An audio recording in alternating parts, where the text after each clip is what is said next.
Of Christmases Long, Long Ago is my new book arriving for the 2025 Christmas season. Find out what Christmas was like centuries ago.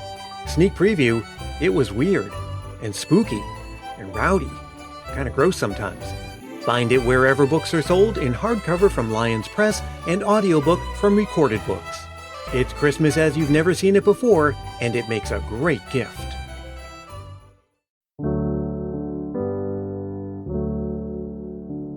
I'm looking at a painting from 1943. You've seen this painting too, in all likelihood.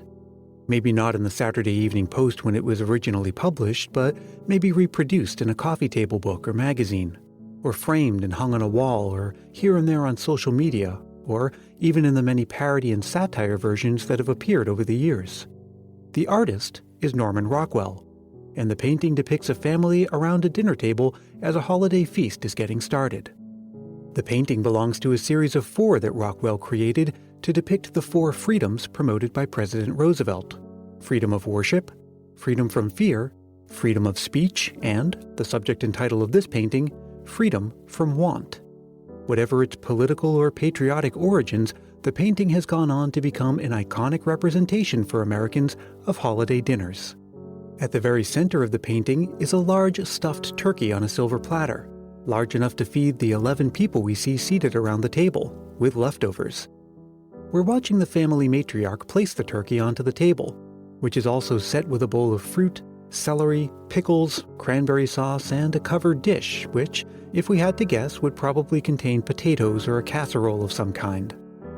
This is the traditional Christmas dinner: a turkey and stuffing, potatoes or squash, and green beans or Brussels sprouts, gravy and bread and cranberry sauce, and some kind of fruit pie for dessert. And that's the way it's been for nearly 200 years. But why? The story of how we got here is one of ancient winter feasting, agricultural societies, socio-economics, religion, a pig that's technically a fish, and turkeys on stagecoaches. I'm Brian Earl. This is Christmas Past. Wintertime celebrations and feasting didn't begin with Christmas, of course. There has always been various forms of winter festival. That's Judith Flanders. She's a historian and the author of Christmas, a biography. And to a greater or lesser extent, they often revolve around food and drink. If you live in an agricultural world, a pre-industrial world, the winter season is the slow season. There's not much to do. It's a slow time of year for all forms of agriculture. So the people had time to enjoy themselves.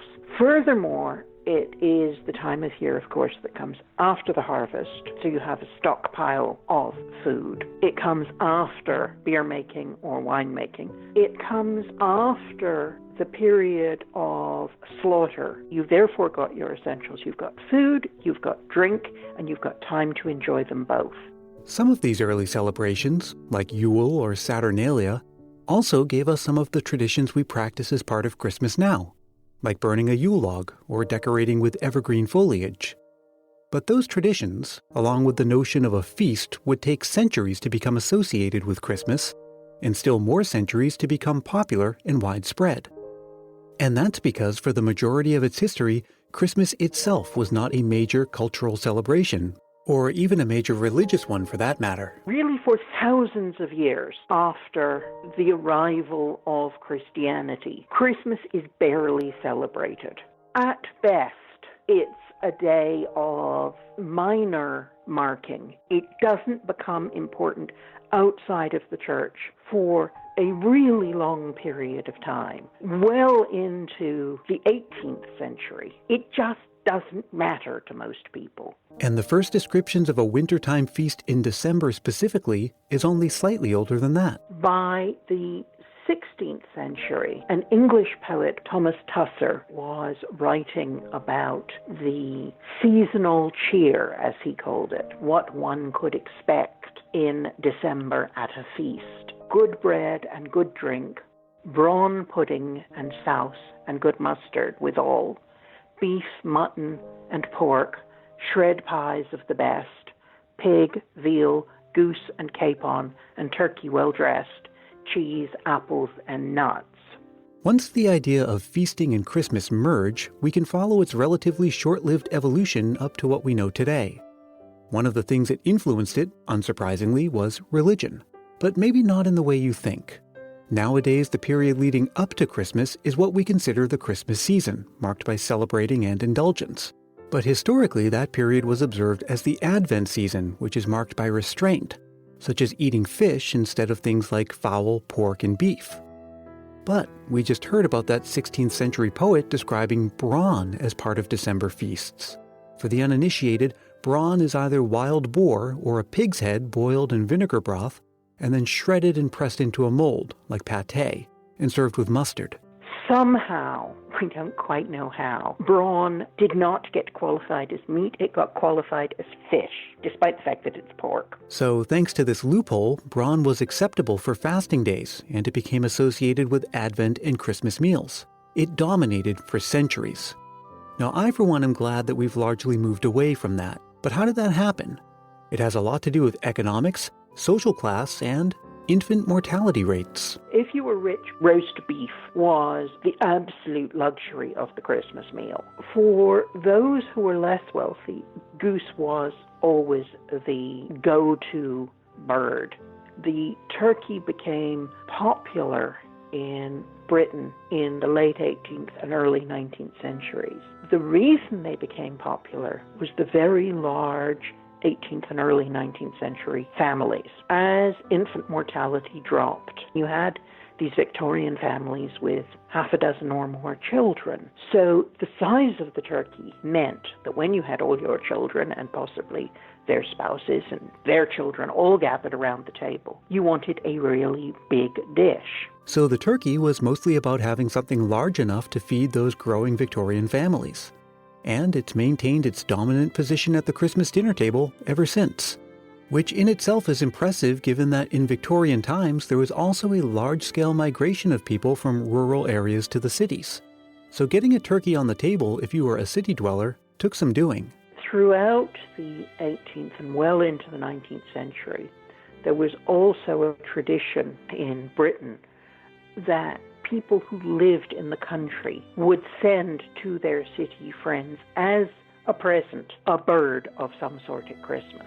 The standard way of sending things before the railroads was to send it on the stagecoach. There are engravings of the coaches coming from Norfolk, which is in East Anglia, which was an area that particularly bred turkeys. And you just see all of these dead bird carcasses hanging down from the sides of the stagecoach.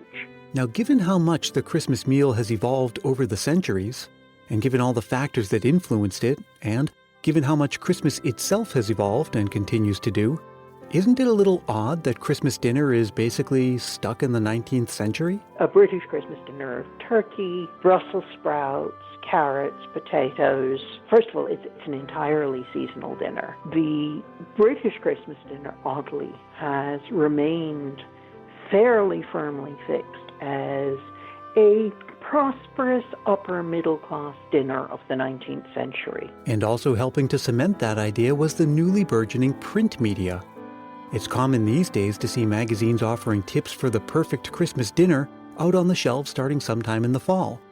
That goes back well over a century, albeit for different reasons. It's because in the 19th century, the prosperous upper middle class people who ate this way would have had servants in the kitchen, would have had people to organize these many fiddly component parts, all of which have separate timings, that we no longer eat like that. So here we are today, in a modern world where options abound year-round through an affordable global food supply. The idea of a harvest seasonal meal tailored to a large Victorian middle-class family really just doesn't make sense anymore. The American Christmas dinner has evolved slightly from its British predecessor, but mostly by omission. Things like plum pudding and mince pie and the like never quite caught on over here, though they remain popular in England. My rather cynical, non-historical suspicion is the reason they didn't travel is they're horrible. The precursor to plum pudding was something called plum porridge. It was a soup made with meat, thickened with breadcrumbs and with dried fruit.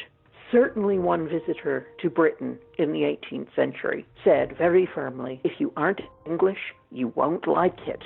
The other thing that is traditional in Britain that I understand doesn't travel much is mince pies. Now, these in the 16th century were called shred pies. They were originally made with meat. Once sugar becomes much cheaper, the meat drops out of this meal, and it is simply a dried fruit pie. You find them in Britain all the time in the shops from about the 1st of December, and I would rather poke my eye out with a stick than eat one. I suspect it's something you have to grow up on.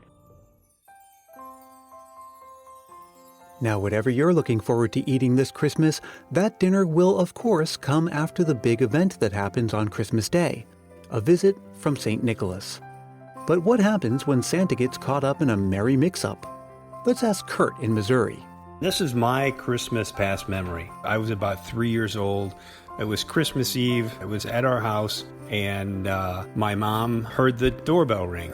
And she went to the doorbell, looked outside, and there was Santa Claus on the front doorstep. She grabbed me, yelled for my dad. My dad got his camera. She opened the door. There was Santa Claus with a big bag of presents. He did the ho, ho, ho. He came in the house. My mom was so excited.